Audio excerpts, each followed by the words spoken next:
Okay, good morning class. We are going to start a new lesson, that is lesson number 6, the coastal plains and the islands. So in this lesson we are going to see the coastal plains that are present in India and different islands that are there. So coastal plains, what does this word coastal plains mean? So the land, a plain land that is there near to the sea is known as coastal plains. So there are two coastal plains. The one that is there towards the west is called western coastal plains, and the one that is there towards the east is called the eastern coastal plains. So they are nothing but the land that is there near to the sea. So that is coastal plain. So the western coastal plains have Gujarat coast, Konkan coast and then Malabar coast. And we will see one by one about these three coastal plains, and then we will see into eastern coastal plains, and then after this we will see different islands like Andaman and Nicobar and then Lakshadweep island. Island means a land surrounded by sea from all the direction. So we will see about these two islands also in this video and in this lesson. Once we have completed this part of plains and this island, we will see about the people, how they live in this region, and how Gujarat also comes under this. So in this lesson we are going to see about the coastal plains that are there. So the western coastal plains contains Gujarat, Konkan and Malabar coasts, and then we will see about the eastern coastal plain and then two islands. Okay. Now I will explain you from the text.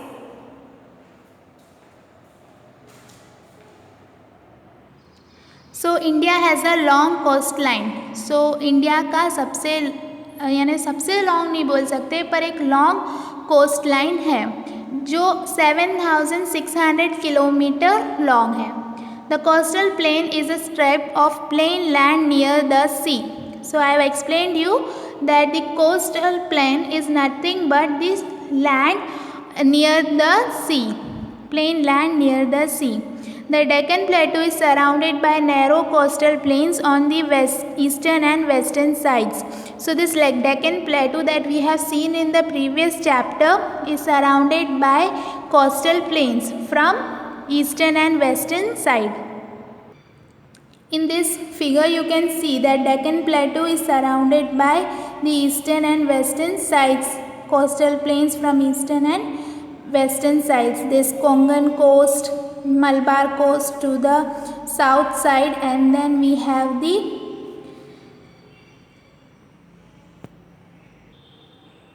coastal coast towards the western side.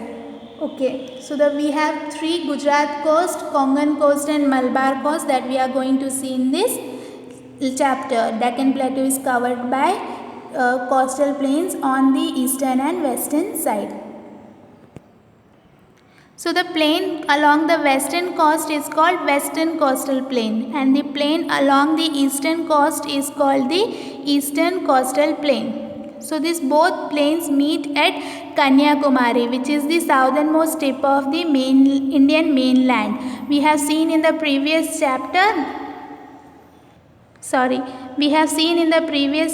that the southernmost tip of Indian mainland is known, Kanyakumari is known as the southernmost tip of Indian mainland, and this western coastal plain and eastern coastal plain meets at the southernmost tip.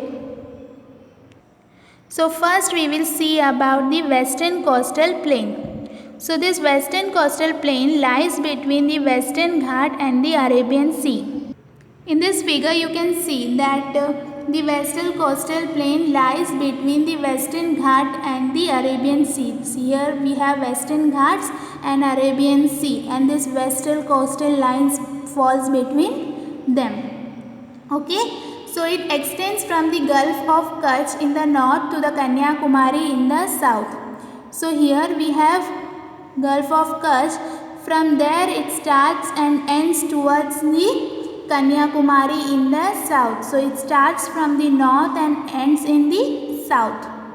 So the west coast receives a lot of rain from the monsoon winds. So this west coast receives rain from the monsoon winds, and it has wind and or humid climate that is good for growing coconut, rice and bananas.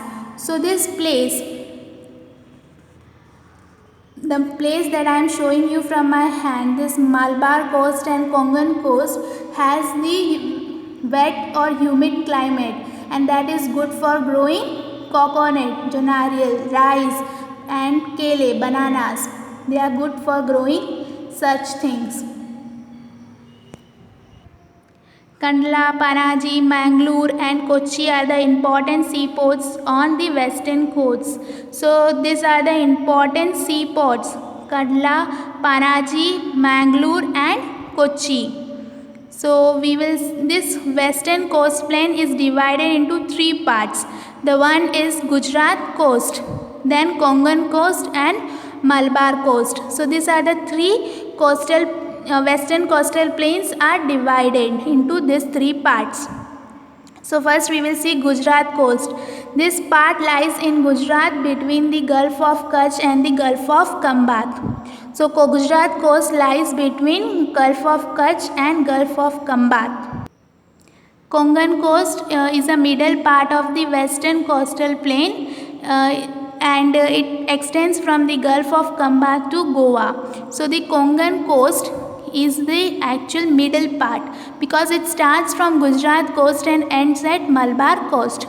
So this Konkan coast lies in the middle. So it is the middle part of the western coastal plain, and it starts from Gulf of Khambat where the Gujarat coast ends, and it extends to Goa. So Mumbai is the important seaport on the Konkan coast. So now we will see Malabar coast. The Malabar coast is the southern part of this plain. So it is the southernmost part of the plain, and it extends from the Goa and reaches to Kanyakumari, the southernmost tip of the Indian mainland. This coast is famous for saltwater lakes, or called lagoons or kayals. Lagoons are connected to one another by canals.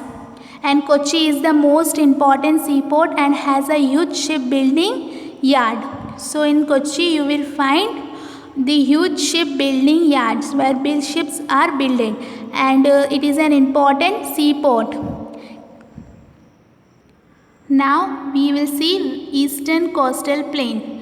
So we have seen about the western coastal plains, and it has divided into three parts like Gujarat, Konkan and Malabar. We have seen one after another about three of them. Gujarat started from Gulf of Kutch and ended with Gulf of Khambat. Then Konkan coast started from the Gulf of Khambat and extended up to Goa. Then Malabar coast starts from Goa and ends at Kanyakumari, which is the southernmost tip. Now we will see about the eastern coastal plain. So the eastern coastal plain lies between the Eastern Ghats and the Bay of Bengal.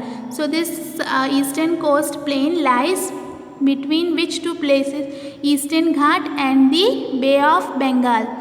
The previous Western Ghats lies between western coastal plain lies between Western Ghats and Arabian Sea, and the eastern coastal plain lies between which two things? Eastern Ghats and Bay of Bengal.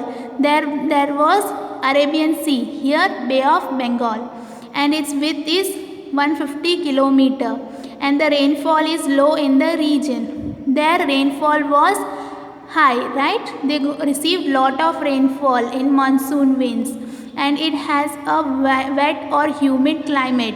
Here rainfall is less.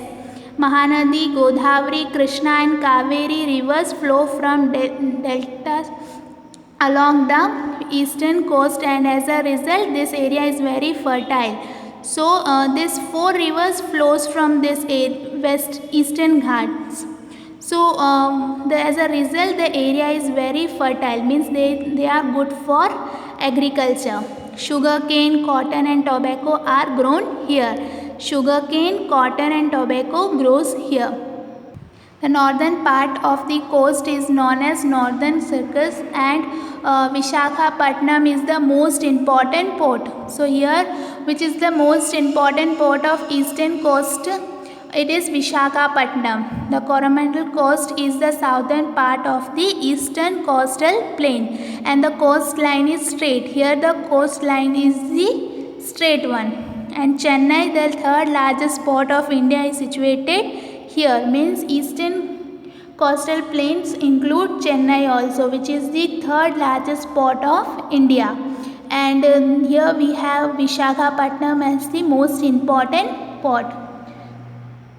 So here we have two filling the blanks, that is first one is dash are salt water lakes. So lagoons or kiles are the salt water lakes, or you can say backwaters are the salt water lakes. And the second one is the third largest port of India. Which is the third largest port of India? I have told you just now. Yes, it is Chennai. Chennai is the third largest port of India, and it is situated in eastern coastal plain. So rest we will see next week. Thank you.